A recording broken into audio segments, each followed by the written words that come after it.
Heyo people, Philip Blink here. Now I've been living with the RaceDeck Freeflow garage tiles for just under 3 years now, and I wanted to do an in-depth review for anyone who is looking into purchasing the system and share some of the best tips I've found for long-term ownership and care. Now I have an old video with a full install if you're looking for more of a how-to, but this video is a much deeper dive into things I've learned with this flooring, so let's get into it. Now if you are not familiar with RaceDeck, they are one of the big tile floor manufacturers where you use this square interlocking system to build a layer on top of your base floor down below. Now they make multiple tile types, being solid tile, they have carpet tiles, kind of a wood veneer tile, and then this style, which is the Freeflow, which is more focused on drainage and airflow for a garage. Now there are other brands out there, with the key competitor being Swisstrax, and then there's other off brands on Amazon or other big box stores. But later on, I'll go into detail on why I chose RaceDeck. Now I installed this flooring over 2.5 years ago when I purchased the house, when I was considering this tile or doing an epoxy coating. The previous owner had let years of oil stains build up, and I prioritized a visually clean garage, so I knew I wanted to do something. Now I have family with the RaceDeck flooring, with epoxy garages, and with the Swisstrax as well, so I have a decent amount of experience with all the systems. Before deciding what system is best for you, there's a few key factors you need to consider. The first factor you need to consider is what kind of budget you have, and then what's your long-term ROI on the flooring you choose. Initially, I wanted to go with an epoxy flooring as it's more robust and kind of just more refined and cleaned overall, but I knew this garage was not my long-term home. If I put the investment into the epoxy flooring now, I knew there's a good chance I was not going to get my value back out of it, as an epoxy flooring does not directly increase the value of your house for resale. For the RaceDeck flooring, I knew that if I purchased it now, I could take it with me when I move. If the future buyer really likes the floor, I can tack it on as a clause and get about just the amount of same value that I have in it, or just have them pay cash extra to keep the floor here. Otherwise, it's coming with me. Also, the cost per square foot of the tiling for a garage this size is significantly less than an epoxy flooring, but when you start getting into a larger square footage garage or barn or even a small private hangar, the cost of the epoxy is going to stretch out and scale, whereas this cost is going to be directly proportional all the way up from one tile to, say, 500 to 1,000 square foot area. So for me, with the tiles being a lower upfront cost and the ability to get my money back out or take it with me, it was a pretty easy decision to not go with epoxy in this house. For the exact cost amount, I spent $1,450 on this flooring, including shipping and the taxes, and the MSRP of these tiles is right at $3.99. Now the cost per square foot of the epoxy flooring can range between $4 to $10 in your area. I was looking around $5 to $6 for my coating, so that would range between $2,000 and $3,000 on my garage, so I opted for what you see. Now RaceDeck does run sales throughout the year, especially with their biggest one on Black Friday. That will really reduce your overall cost, getting it to say $350 or even less per square foot. So reach out to their team and they will help you out. I worked with Abigail and the experience was perfect. Now the second key factor you need to consider is your garage use case, as this floor is not for everyone. Now my garage is primarily used as a car park to keep my vehicles inside. In addition to that, I can back them out and do small house projects in here, or change my oil or work on a motorcycle, just different things like that. As you can tell, I'm about the opposite as a hoarder, so I'm not using my garage as an additional storage space in any way. I try to live minimalistically and just not have stuff to keep. The things I do have, we keep mounted directly on the wall just to keep things a little bit better organized, keep everything off the floor. As you can also tell, I do close to no fabrication in this garage, so I don't have a welder or any woodworking equipment in this room. Now I have done some small wood projects in here, so I have a table saw and cut things, but I have no saws permanently mounted, and woodworking in here is pretty rare. If your use case is going to be heavy welding, the weld spatter can actually drop down and melt into the PVC, which is fire resistant, but you are going to damage it and see black spots over time, which will increase the roughness and the dirt collection on these, so not ideal for that. If you're going to do a full wood shop without the dust collection system, you're going to have a much harder time with the sawdust falling in here with the overall cleanup. So I potentially recommend going with the solid tiles. We're just getting used to having to shop back everything that falls down into the cracks. And then third, if you're a maintenance shop working with a lot of oils and fluids, it's going to drip down and then soak into the concrete below. So floor dry is not going to work on this, as it's going to fall down into the cracks and absorb the oil and then expand underneath, making it far more difficult to get out. So then again, a solid tile might be more ideal, or just back to that concrete flooring. So for me, primary use case is parking wet cars from the rain, small projects around home, and then occasional oil change and just maintenance on the cars in here. For that, this has worked perfectly, and it's helped to keep things extra clean in here, and I also love the appearance. So talking about life with the tiles. As I said, I've had this floor down for about 3 years now, and what you see is the exact tiles I laid down all those years ago. Not once have I peeled these up to clean underneath, and I've not even taken a hose in here to wash stuff out. All I have done primarily is leaf blow, and then I use a broom to polish the areas where the melted salt drips down onto the top of this. And then also occasionally I'll use a vacuum to clean up after I do a wood project, or just every couple months I'll come through here and vacuum out little bugs, stuff that's gotten stuck down in the cracks. So personally, I'm amazed with how good it looks after all these years, and I've not done anything to it. So the fact that there's all this space underneath these ridges is what keeps the garage looking so spotless, as all your dust and dirt just settles down into the crack, really getting the dirt out of sight, out of mind. But with these holes, we get into the primary con of this flooring, and that is if you're working on a car, you can drop tiny little washers and screws down into these cracks, and it can be a pain to get out. If you can even look around and find it, as you can drop it, it can bounce a couple tiles away and then fall down. Now I've gotten really good at the habit of just not dropping anything in general, but if you are gonna be working a lot on this floor, that could be a major detractor and just an annoyance when things do fall down in there. Now one thing with the slits, they really are pretty close, so even your just little standard bits, they don't fit down into the cracks. Really all you have to worry about is tiny screws or washers falling in there. Through the years, I've come up with an essential list of tools that you're gonna need if you buy this flooring. The first items for combating stuff falling into the cracks is just one, a simple needle nose pliers for anything non-magnetic, or even a small tweezers for that exact same. Hadn't had to use these much.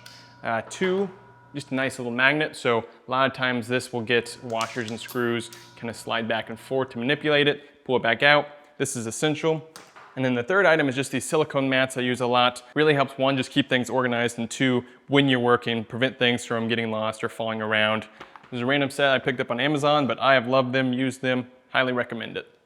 The next three essential items are for cleaning purposes. Number one, good leaf blower. This is what I use primarily, just take the leaves and dust out the top. In its current state now, this has just been cleaned with a leaf blower. I have not vacuumed a broom for a while. The second essential cleaning item is a natural bristle broom. If you use a poly or synthetic bristle broom, when you brush, you're actually creating static energy, and then you'll see that the dust actually starts clinging worse to the tiles. It's especially apparent on the black. To combat that, I went out and got a horsehair broom, which I would have gotten a little bit wider for this room. But using a horsehair or natural bristle broom and a little hand broom, you're gonna have a much better time kind of scrubbing out the dirt in some of the cracks, and then polishing off a lot of the grime that does not get removed with the leaf blower. So number two, horsehair broom. The third cleaning item is just a standard shop vac for when you do get sawdust or things down into the cracks. Pretty handy to go through and actually pull the dirt and sawdust piles out from in between the cracks, where the blower's really just taking stuff off the top. So you definitely need a shop vac or some kind of vacuum to help keep this clean. Now the next essential tool is standard in all garages, cardboard. Now oil is not going to hurt the tiles, but the oil, if you spill it, is going to drip down and soak into that base layer below. So I still use cardboard when doing oil changes, and it's a little bit nicer to lay on if you don't have a creeper on this floor. Now the last essential tool is a flat-footed jack. Now your standard jack stand is going to have the 4 right angle corners that contact your floor. If you use this on a tile, you're going to see that they don't always sit perfectly even. In addition to this, you're going to have pressure concentrations on those 4 feet, pushing on the tiles at slight angles, and that one is going to damage your floor significantly more versus the spread out surface area of a flat aluminum pad like this. And secondly, with that pressure concentration, if you do have too much weight, that foot could actually pierce and break some of the tiles and cause a shifting load, which is something you should never deal with when working on a car. So highly recommend an aluminum flat-footed stand like this. I've used it plenty, and you never see any damage or remnants of where the jack was sitting. Now, I don't personally wash cars on my garage floor, as I don't have built-in drains, and it's easier to just back out and wash the car right here in my drive. Now, the Freeflow is designed to wash cars on top of, and I potentially could, as the floor is still sloped and has the trench lines. With the Freeflow design though, you do have very small channels on the bottom surface of this, to where if you do have drains or want to risk the water, my brother washes his cars on his tiles nonstop, and there is no concerns with these. In addition to that, I pulled in my dripping wet cars in here, or when they have ice and salt built up on them, pull it in fine, it just drips down onto the floor, brush it with the broom, it evaporates out, no concern. The tiles act as an insulator and never feel hot or cold when you come out into your garage in the winter or summer. With that, if you do walk on it barefoot, it is a bit aggressive with the ridges and not comfortable, but the cleanliness makes the garage just a much more livable space. When I am working out here, the kids can crawl around just fine, and all the little bugs that they could normally eat fall down into the cracks, so much better play space. Then I've got my fake grass where I can put the toys on, they can kind of crawl around, just way nicer experience overall than putting them on dirty concrete flooring. I was surprised with how smooth my shop vac and chairs roll on it, but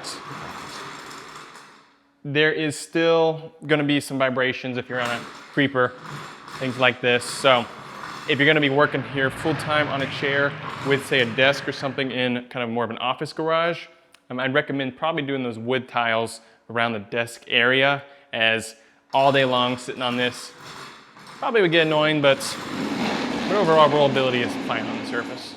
Now, as I've said, I have not picked this floor up once yet since I've owned it. So in a little bit, we're gonna be peeling back kind of half of it and sliding it over to see some of the dirt under this. I'm not gonna be cleaning out under all of my cabinets and things in the corners, but I'll be able to take this main area and we'll see together how much dirt buildup there is from a general use garage over 3 years. Now, when we did the install, we started in that front corner, as that's the way with those little male to female interlocks go, you build out away from. When we're picking it up, we gotta go in the opposite way, as that's kind of, think of it as underneath the rest of this. So what we're gonna do here is kind of take this back corner, just a section. I've never pulled this up myself before, so we're gonna learn as we go. Like so. It's like a zipper. Actually, it's not too bad. Got some dirt under there, some sand. So now we've got this one section all disconnected. Go on top. And as we go, try to shake all that dirt out. Honestly though, for 3 years of debris in this garage, I know the car's not here, but I was expecting a lot more. A little piece of solder I dropped in there. There are some bigger grass leaves, some bugs that got stuck down in there. I was originally thinking I'm gonna have to pressure wash all of it out, but at this point, I'm just going to peel it up, use the shop vac, clean that up, and then I'm just gonna lay it right back down. Now for durability, you can judge this yourself, but I think the floor looks excellent for the 3 years of use. On here, we park a Tacoma, a Sequoia, and a Highlander, and with that, we do some backing in and turning, no direct in and steering on here, but I've never seen any issues with it peeling up or leaving tire marks. If you do have to do heavy turning, I think you can use Pine Sol and kind of get down and rub those areas if you see any black marks or buildup of dirt. But for durability and sun fading, I have not seen any difference between the open area and the further area. After good cleaning, you could just say this has been installed a month ago. So durability, going good. I just wanted to comment quickly as I'm vacuuming, look how much better that looks than this floor. Like, it's just a complete, it's makeup all over your pretty nasty concrete underneath. You can see where a lot of the salt and water has dripped in. This is not moisture, it's dry completely. So that's just in the concrete. Probably if I pressure wash, you'd get it out, but again, I don't really care. I'm gonna just cover this back up. Maybe another year or two, we'll come back and decide if it's worth pressure washing all this out, as you don't see it. So since I'm cleaning this in 2 sections, what I decided to do was don't touch that corner, as that's kind of my 0 axis. Everything is squared to over there. So rather than trying to fight this middle overlap, what I did was pull the strip out, reinstalled that back so that's in its original spot, and now I'll come over here, peel it up down the edge I'm gonna go. Not sure if it's gonna help us at all, but at least it lets me kind of get the dirt contained from one side to the other as I go through vacuum this. Here's a good example of probably the dirtiest of tiles. So you look down in there, you got a amount of black grime. You can rub it out. High level, you don't see it all that much, especially on the black, but this is back where the right rear tire was, and that's probably the worst of all the dirt. And to me, yeah, I'm not gonna pressure wash my whole garage to get that out. That's 2 years of buildup. Now, if you do damage a tile, if it's not too deep, it kind of just scuffs up the surface. You can use a plastic putty knife and just repolish that surface. And then it doesn't cause any snag, or so you can pop it off and then just shine it up with your plastic putty knife. Now I'm just messing around trying to see some of my options, but when I peeled this back, since I'm not washing it, I'm doing is dusting.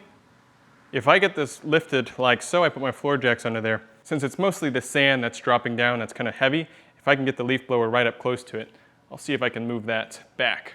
Now looking at the brands, why did I choose RaceDeck over Swisstrax? I've not looked into it, but Swisstrax is probably a European brand, and their square tiles are 40 centimeters by 40 centimeters, which comes out to about 15.75 inches by 15.75 inches. RaceDeck is an American company, and their squares are 1 square foot. For my garage dimensions, which is a US garage, it is much more symmetrical to that 12-inch by 12-inch square.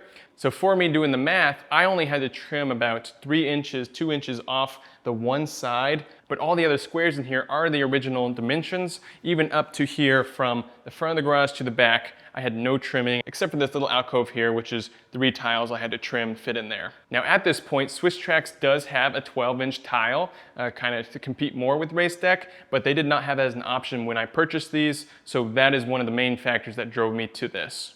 On top of that, RaceDeck is an American company made here in the US. They shipped me everything within like 4 days from Salt Lake City after I ordered it. So I ordered it on, I think, a Monday or a Tuesday, and it was here on Thursday, so I installed it that weekend. In addition to this, RaceDeck has actually really good sales. And while your cost is competitive between Swisstrax and RaceDeck, if you get RaceDeck on a great sale or find one of their colors they have on clearance, then it's a great cost saving. So I would recommend Swisstrax, but for me, RaceDeck was the better option and I've loved them, so I'll always stick with them. Now, as far as deciding against another off-brand that may be cheaper, when picking Swisstrax or RaceDeck, you're buying into an ecosystem that has been around for many, many years. People have had these systems for 15, 20 years in their garages, and you can still go out and buy the same tile if you damage one or you want to change the style. I could come through here and swap all the black to, say, blue tiles. You're buying into a solid ecosystem on a company that's significantly more stable, whereas if you go out and buy something on Amazon, one, it's either knockoff and it connects directly to the main competitor's design, or two, you might be buying something that saves money up front, but long term, that company might be gone. Another great bonus to both Swisstrax and RaceDeck, they have excellent garage editor flooring tools on their websites. So you can go in and RaceDeck gives you your dimensions overall to go in and put in your exact measurements, and then it kind of spits out your square footage and the tiles you need. And then Swisstrax website's actually almost like a little sim simulator where you can draw your garage and actually give you a full visual of what it will look like when you're done. So their website's a little bit more capable. Now for me, I just catted my garage up in SolidWorks, so I had the exact square footage and the number of tiles I needed to purchase. Because I did that, I had no excess tiles except for the 2 I purchased in the event I accidentally cut one of the edge tiles wrong. So if you're doing cuts, I recommend picking up a few extra just in case you have to recut something. And then 2, if you damage a tile, there's a spot that I dropped a heavy metal object on and it kind of cut into the tile there. If I wanted to, I could go through and swap out one of my spare tiles and then put that tile away as the spare. RaceDeck also has a phenomenal support team if you need to change your order up or add on a few more tiles to your purchase. So from experience, I highly recommend them, but I'm sure Swisstrax has a decent support team as well. Well, that is that. After realizing when peeling this first half up that really all I was cleaning up was sand and stuff that was too heavy to blow out and settled into the cracks, that second option of raising up the one half just to get kind of an airflow underneath and then splitting it into 2 was significantly faster, and it blew out just about the exact same amount of debris that was on this side. So the one last thing I was just thinking about, to clean it without spraying it all down, you might be able to just use a steam mop. I might give that a try sometime soon, but that might do just as good a job to actually clean the tiles themselves. Not gonna get the sand out, but again, after almost 3 years, this is what it looks like. I'm completely happy with it for my floor. So let me know if you've got any questions or comments, things I can help you out with. Be happy to get back with you and give you some advice or suggestions if you need it. And secondly, if you have this floor and have found some excellent ways to do the cleaning that I did today, please drop those comments below. Be happy to learn and help others to learn as well. So that's all I've got for you here today. Thanks for your time. Have a good day.